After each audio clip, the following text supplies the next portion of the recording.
of Health and Wellness has confirmed the presence of the highly contagious Delta variant of COVID-19 in Jamaica. Minister of Health and Wellness, Dr. the Honorable Christopher Tufton, revealed that they have received 40 results from the 60 samples sent to the Caribbean Public Health Agency, and 22 are positive for the Delta variant. The minister added that the epidemiology and laboratory teams are now doing further analysis to see if there is any particular significant factor related to the 22 identified. The public will be kept updated. Now, the confirmation of the presence of the variant comes as Jamaica recorded 289 new COVID-19 infections and confirmed 19 deaths in the last 24 hours. The total of infections is now at 59,377 since the first case was confirmed last year, while the total of deaths from the virus is currently 1,339. The Ministry of Health and Wellness also reported that the new cases comprise 179 females and 110 males, ranging in age from 6 months to 94 years. The cases were recorded in Westmoreland with 83 cases. Kingston and St. Andrew recorded 80 cases. St. Catherine recorded 38 cases. St. James 31 cases. St. Anne recorded 13 cases. Manchester 12 cases. Trelawney 11. Portland recorded 8 cases. St. Elizabeth recorded 7 cases. And Hanover recorded 6 cases. Jamaica has 10,095 active cases after 30 persons recovered from the virus, taking the total of recoveries now to 47,570. 494 persons are currently hospitalized, 32 of whom are critically ill, while 111 persons are moderately ill. At the same time, the ministry says hospitals across the country have exceeded their COVID-19 bed capacity, while exhausted healthcare workers are urging members of the public to stay vigilant in their practice of infection prevention and control measures, notably mask wearing, maintaining a physical distance from others, and frequently washing and/or sanitizing hands. Minister Tufton, in encouraging persons to get vaccinated, pointed out that it has never been more important for persons, including those 12 years and older, to get vaccinated. Jamaica will tomorrow receive its first shipment of the Pfizer vaccine, for which children and teens will be prioritized for vaccination. Now, the donation will be delivered in 3 shipments over 3 months, with an initial 204,000 doses to make up the first shipment, which should originally have arrived on the island yesterday. However, the arrival was delayed by Tropical Storm Grace. The ministry is reminding persons that there are no appointment requirements for mobile vaccination sites, which are also being run island-wide. However, persons should take along their government-issued identification to the vaccination sites. In other news tonight, the public is being advised that due to the increase in COVID-19 cases, prisoner visits island-wide have been restricted with immediate effect. Relatives of inmates are being advised that if they wish to drop off necessities, they should make contact with the police station in order to make the necessary arrangements. Additionally, persons are being urged to make an effort to have inmates who were granted bail taken out of the lockups to help reduce overcrowding. In the meantime, the fight against COVID-19 continues, and donors are once again assisting the ministry in acquiring well-needed equipment. The latest donation being the delivery of 4 high-flow nasal therapy devices for 4 hospitals: the Percy Junior Hospital in Clarendon, Savannah Lamar Hospital in Westmoreland, Spanish Town Hospital in St. Catherine, and Falmouth Hospital in Trelawney. And they will be the recipients of machines sponsored under a Jamaica Bankers Association and United Way of Jamaica initiative. Total contribution for the banks was approximately 4.5 million Jamaican dollars for the purchase of these machines. The Minister of State in the Ministry of Health and Wellness, Juliet Cuthbert Flynn, thanked the JBA and UWJ for their partnership. She noted that the efficient administration of oxygen is one of the most important therapies in the management of COVID-19 in hospitals. She added that these high-flow machines are like gold in the country's fight against COVID-19 and are in very high demand because they help with breathing. The machines were procured by Jamaica Hospital Supplies Limited. Continuing with tonight's news, the tropical storm warning, which had been in effect for Jamaica since 6:30 yesterday morning, has been discontinued. The warning was discontinued as Grace continues to move further away from the island. In its latest advisory issued today, the Meteorological Office said Grace is expected to approach the Yucatan Peninsula of Mexico tonight into tomorrow morning. Maximum sustained winds have increased to 65 miles per hour with higher gusts. Tropical Storm Grace is expected to become a hurricane tonight before it approaches the Yucatan Peninsula. In its final bulletin issued on Grace earlier today, the Met Service of Jamaica said the large area of showers and thunderstorms associated with the system has moved away from the island. Meanwhile, as Tropical Storm Grace slow marched across Jamaica's northern coast yesterday, it dumped more than 3 inches of rain on mostly eastern and central parishes, resulting in flooding and damage to infrastructure, which local authorities started assessing today. Stephen Shaw, Manager of Communication and Customer Services at the National Works Agency, NWA, gave an update on the conditions of the roads during his interview this morning on Mello Daybreak on Mello FM. Corridors that are being impacted. The chief one, let me look at St. Catherine. The Bagua Gorge is still blocked. We have a lot of debris inside there that we'll have to remove before we can give the all clear to the motoring public to use it once again. We'll have to do some work on the road leading from Harborview into St. Thomas, as there are sections there that require some temporary measure to get traffic moving in a smooth way out there once again. We have trees, limbs and the like to remove. We have some drain cleaning that we'll have to do as well in some areas as we move to try and get back normalcy. Flood waters would have been receding in many of the areas, and so the waters recede, so we are able to assess and to put measures in place to get persons going about their business once more. He also said that the NWA has the capability to respond to these situations quickly.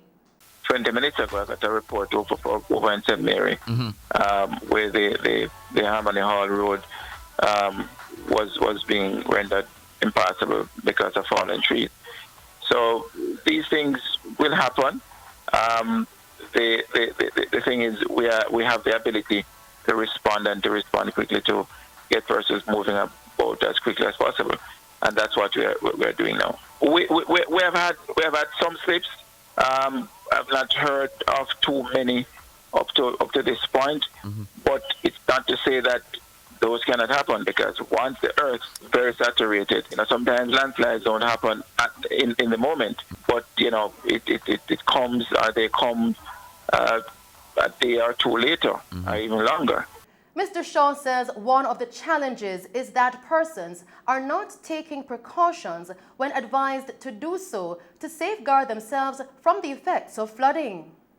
I think the concern would be more about some persons not taking personal action for themselves, because even though we we have said to persons, don't go into certain areas, and the gorge is one of those. I got information late last evening that persons still did not heed the warning. Persons went there and they removed the locking devices from the gate. Yeah. We're not easy in this country now for the safety of persons, and persons would have gone there and removed the thing because they want to go through. They want to put themselves at risk. In the meantime, Chalky River burst its banks yesterday afternoon, resulting in flooding of several houses on Weiss Road in 9 Miles Bull Bay. When we visited the area, residents were seen sweeping out muddy waters brought in by the Chalky River. The water deposited inches of debris from the Chalky River onto Weiss Road. Residents say it's not as bad as in November, when several houses were inundated by flood waters. However, some residents' homes are once again flooded, while mud filled the streets and cars. I went to work, and when I came back, I realized everywhere flood. I realized river burst the banks. So, we have to just stand by and watch what go on until this man will start cleaning up. Well, normally, it's a working vehicle, and it should be on the road today. So, that affect me one way, so. But give thanks still, it wasn't worse, From the last experience we have, but November 8th, last year, from here says hurricane go pass, I make sure pack up, put them on black, pack up the tool because something when me achieve back, which when everything still me put on black, in the kitchen everything gone same way. But them area so, I put them on black and pack up on there so. But the water still running, see there? See line there right there so? You can still see where it come in. And right now I want to sleep, because I didn't sleep last night. Because I right there so, I lie down and look up at there so. And I don't understand the same part which part me tell the people them come and dig out, and we tell them say never for dig it out. All the people them do, dig up, put some dirt and pile it up.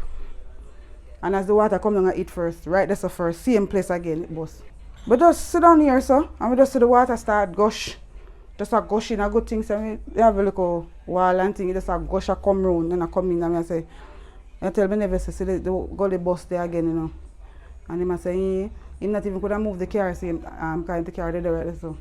I have to just push it up in the people in the yard. The water come down like an arm rubber, just come down so fast. I'm not even sure of the time still, but in the afternoon there. And all me I ask them, what I ask them for do, I just make the grind. That's all we ask them for do. Because if them do it when I have them problem. We only hear some them matter about relocating and them say nobody never come to we come say anything.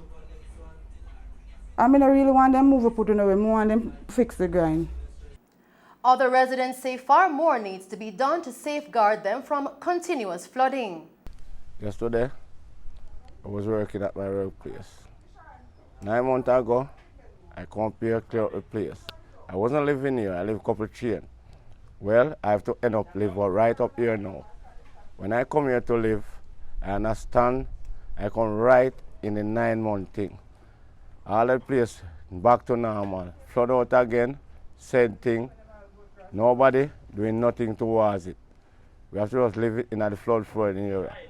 So the next 2 months, we're still going to get it again, and we're going to get it again. So there's no help to help the people them. They need the people them say to vacate. The people that are living here for years, how they want to vacate, they live there in place. They don't know where else to go and to live. They don't know nothing else to go. So they have to stay here. So no vacation for the people them. They have to just take care of the gully, and the people then take care of them. My name is Sharon Young. I live from Beach Road from long time ago, born down there. When I born down there, it just saw see the condition of the place. When the water bus from over that side, it comes straight along. People wash out, we don't get nothing from the government. See, we have to fix it for our own self. Because we don't have nobody to fix it for we. So we fix it for ourselves. So, and we vote them in, so we can't vote them out back. I'll see this is the condition. If you walk along the road, I'll see the condition of the bridge. You're not like shame of it. If another brain come, we die. When me glad for Mr. Inton for giving this a bridge here, and for the type of that tree, before it wash away. When Mr. Inton have been a water kettle, yes, sir. Me forgot myself, so I'm going to cry, so I can't make it wash here. So please help me, help out, please. Still tonight, Minister of Local Government and Rural Development Desmond McKenzie has announced the launch of a special assistance fund for the Republic of Haiti.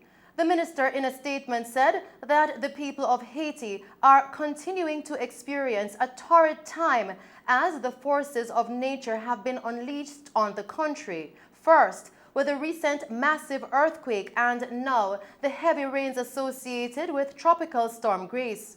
He added that the plight of Haiti concerns us all, and a special donation current account managed by the Office of Disaster Preparedness and Emergency Management has been opened at the NCB Oxford Road branch. The account number is 212-387-304, to which corporate citizens and members of the public can make financial contributions. The statement further noted that ODPEM stands ready to answer any questions that persons may have regarding how they can assist in this effort. Minister McKenzie said, quote, "I want to encourage everyone to contribute as well as to hold the people of Haiti up in your prayers as they endure this period in their history." End quote. A man who is suspected to be of unsound mind was accosted and disarmed today of a machete and a board gun. Special District Officer Errol Byfield, who was one of the officers that disarmed the man, explained that he was acting in a suspicious manner.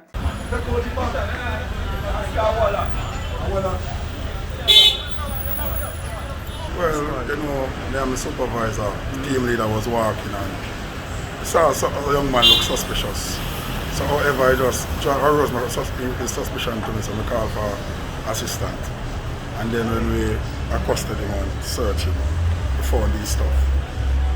You know, and it doesn't look like he is of a sound mind, but to me anything can take place and so forth. So we just ensure that we do our part of securing the community as a municipal police and to ensure that no one gets hurt and all things are governed under the constitution of the municipal corporation. And that's our news package for you tonight. Thank you for tuning in to Mello TV Evening News at 8. I am Shelley Hill. Stay safe and pleasant viewing.